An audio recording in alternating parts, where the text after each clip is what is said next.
안녕하세요.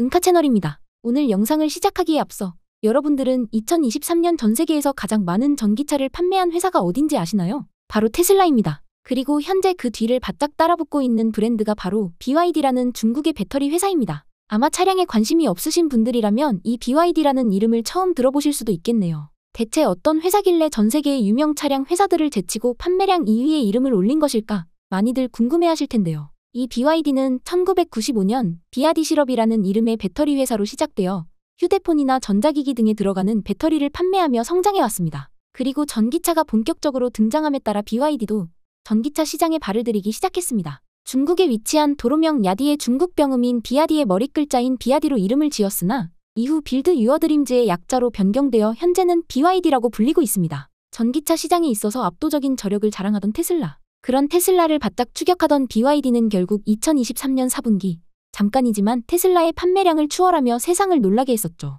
그런 BYD가 올해 국내에 상륙할 것이라는 소식이 들려오고 있습니다.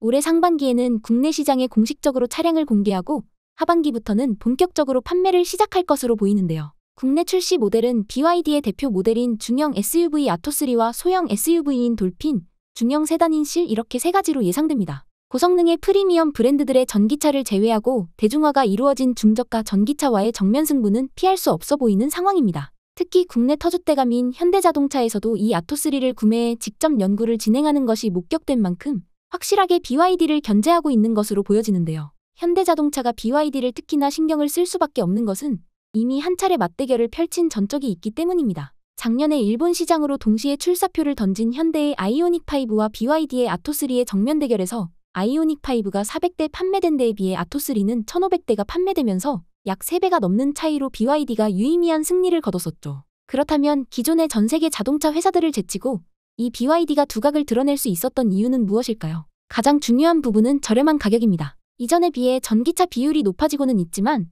여전히 많은 사람들은 전기차를 구매하는 것을 망설이고 있습니다. 가장 큰 이유는 전기차의 사악한 가격 때문인데요. 물론 장기적인 측면에서 유지비나 유류비를 아낄 수 있다는 비용적인 장점이 존재하기는 하지만 그걸 감안하더라도 내연기관차에 비해 터무니없이 비싼 가격으로 출시가 되고 있는 상황입니다. 한편 아토3는 중국 현지에서 3천만 원대, 일본에서 4천만 원대의 가격으로 출시가 되었습니다. 아마 국내에서는 3천만 원 중반대로 출시될 가능성이 높아 보이는데요. 현재 전기차 시장 평균 금액대가 기본 4천만 원에서 5천만 원을 웃도는 상황에서 이 3천만 원대의 가격에 60kW시 배터리를 탑재하고 약 450km의 주행거리를 가진 것은 가격 대비 매우 훌륭한 스펙입니다. 물론 국내 환경부를 거치면 주행거리는 약 300km 정도로 조정이 되겠지만 그럼에도 상당히 괜찮은 성능이라고 볼 수 있겠습니다.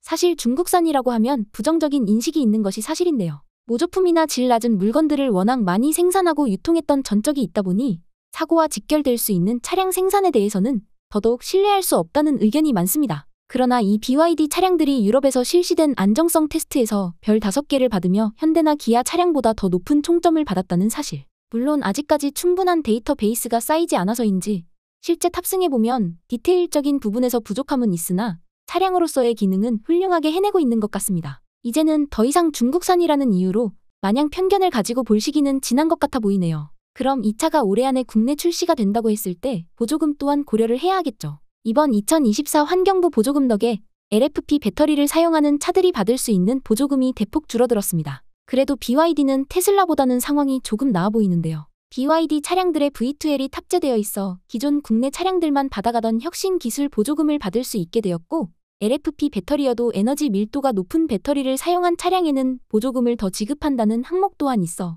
밀도가 높은 고성능 자체 배터리를 사용하는 BYD에게는 썩 나쁘지 않은 정책이라고 할 수 있겠네요.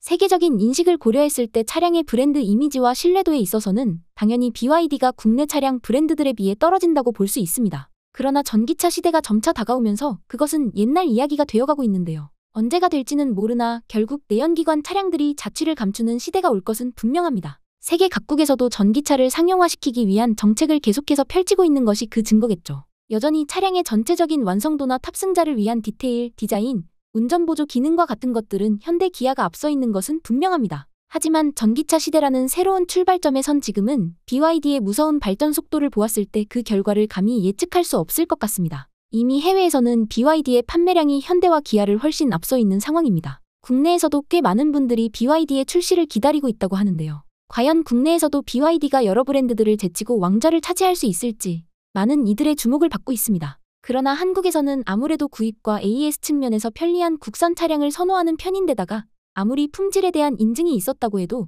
중국산이라는 부정적인 인식은 여전히 존재하는 것 같습니다. 또한 차량을 단순히 생계형 도구나 이동수단이라고 생각하기보다 자신을 드러내는 수단으로 사용하는 이들도 많기 때문에 국내 시장의 결과는 꾸준히 지켜봐야 할 부분인 것 같습니다. 2011년 테슬라의 CEO 일론 머스크는 미국의 어떤 방송에서 BYD를 경쟁자로 생각하냐는 인터뷰어의 질문에 저게 자동차냐며 공개적인 조롱을 했었죠. 그리고 10년이 훌쩍 넘은 올해 1월 머스크는 BYD가 무역장벽만 없다면 다른 전기차 업체를 다 무너뜨릴 것이라며 우려했습니다. 배터리 회사에서 시작해 불과 몇 년 만에 세계적인 자동차 회사들과 어깨를 나란히 하게 된 BYD. 일론 머스크뿐 아니라 중국산을 까내리던 세계인들은 더 이상 그들을 무시할 수 없게 될 것 같네요.